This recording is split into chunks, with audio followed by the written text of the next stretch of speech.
Seros tayo. Wow. Wow. Diyan nangangalakal po yan. Hindi po natin sila pinagbibint.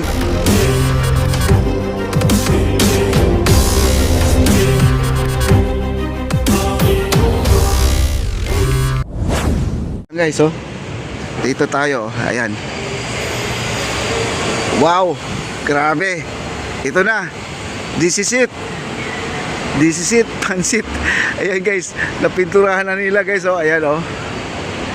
Grabe. Wow. Pati dito sa kabila guys, pipinturahan din to. Ayan. Grabe, ang ganda oh.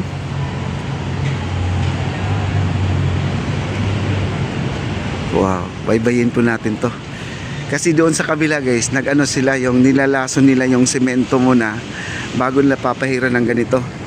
Kaya di po papayag si bossing na pahiran mo kaagad ng kulay pula to na semento. Dahil magagalit si bossing guys. Nako, sayang yung pera. Mahal kaya ang pintura nila. Umabot na po sila ng milyon na po ang pintura mula doon sa nag-umpisa sila dito sa may Arroceros guys. Kaya hindi po tinitipid ni bossing to. Makita mo yung mga pintura niya, ang dami doon sa barracks nila. Naku, kung tutusin parang isang truck na yun guys, na yung van, no, punong-puno. Ayan hanggang dito na po sila guys. Ayan, tingnan niyo yung mga damit ng mga trabahador. Ayan nasira na lang na hindi nila naasikaso pag umulan, basa.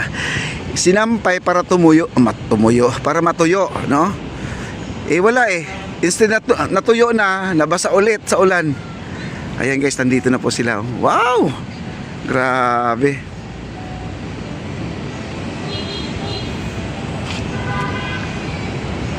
Nandito na po.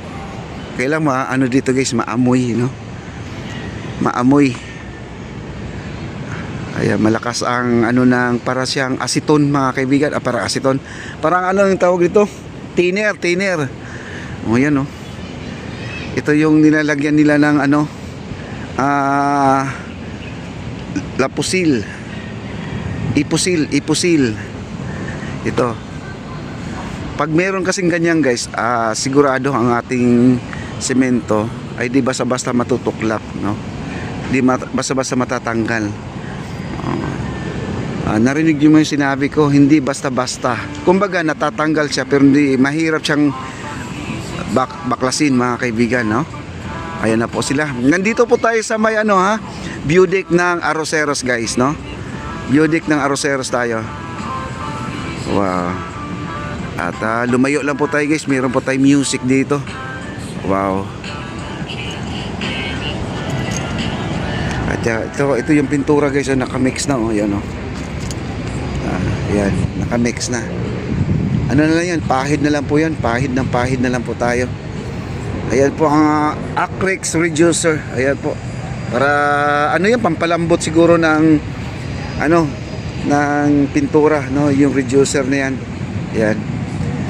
Yung pag na siya, makunat na siya, ayan, lagyan mo ng reducer. Yun ba yung ibig sabihin? Ayan ipusil. Ayan. Yan po ang unang coating, no? First coating para kumapit ang ating pintura. Yun yung clear na pinapahid nila ngayon doon. Grabe, ang ganda talaga guys, no? Manghang-mangha ako dito sa ginagawa ni Boss Charles, mga kaibigan. Napakaganda. May guys, may nag-comment. Sana yung gumawa daw nito, sila na lang po, sana daw ang gagawa lahat papuntang Laguna de Bay. Dahil ayun ang purpose kasi nila kaya nila sinabi yon, dahil kabisado na po nila guys. Ayan, pati dito na trim na rin, tinitrim na po nila. Tinanggalan na po nila ng para maaliwalas, no. Ayan, maganda na, kitang-kita na. Ito guys, may mga ilaw na rin to sa gabi, maliwanag na rin to sa gabi. Ayun. Maglalakad tayo papunta doon sa doon sa dulo, papuntang Piatti tayo guys. Lakarin natin to, okay? Tapos ilog pa natin, nakikisabay. Kahapon guys, ang ilog natin maitim, may amoy. Di ko maisip bakit nagiging itim yon, umuulan naman. Siguro nahalongkat yun. Part na Makati guys, maitim yung tubig doon sa part na Makati. Oo, maitim talaga. Kung baga, pansinin nyo ang Makati guys, bakit maitim ano? Baka may mga ano doon, mga maraming nakatira, walang Poso Negro, no? Kaya maitim talaga. Part ng Makati, sumakay ka ng ferry dito papuntang Guadalupe. Pagdating ng Makati, mararamdaman nyo napakaitim, kahit nasabihin po natin ay umulan. Kasi nakasakay na po kasi ako ng ferry boat mula sa may Escolta papuntang Guadalupe. Maitim ang tubig guys, kahit na ulan ng ulan. Hindi kagaya dito, napapansin ko ang ating mga building dyan, hindi na po sila nagtatapon. May mga sarili na po silang mga drainage talaga, at saka septic tank, no? Yung mga dumi. Yung mga squatter dito, siguro naman may mga Poso Negro na rin yan. Pinagbabawal na rin kasi, no? Ayan, no? Kita nyo naman, no? Wow.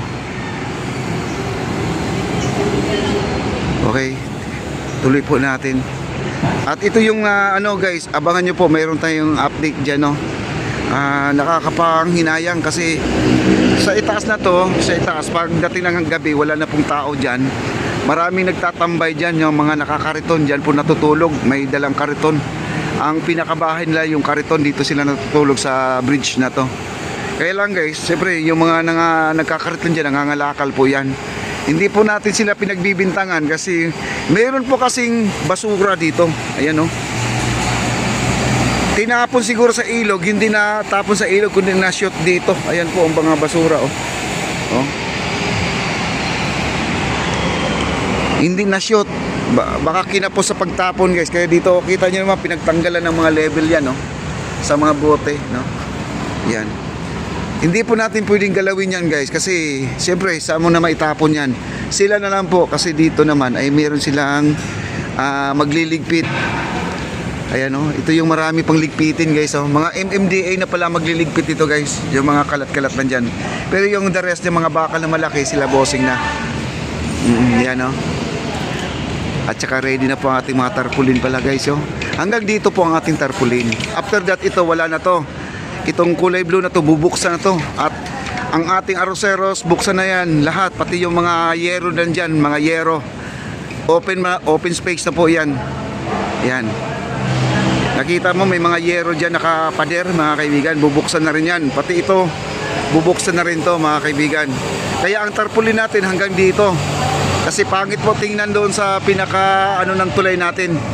Yung pinakapaan ng tulay natin, marumi. Hindi pa gaano nalinis guys. Ayan, oh. Kita nyo naman. Pero abangan lang din natin kasi lahat maayos lahat dyan, mga kaibigan. Oh, ayan, oh. Wow. Sarap ng hangin, oh.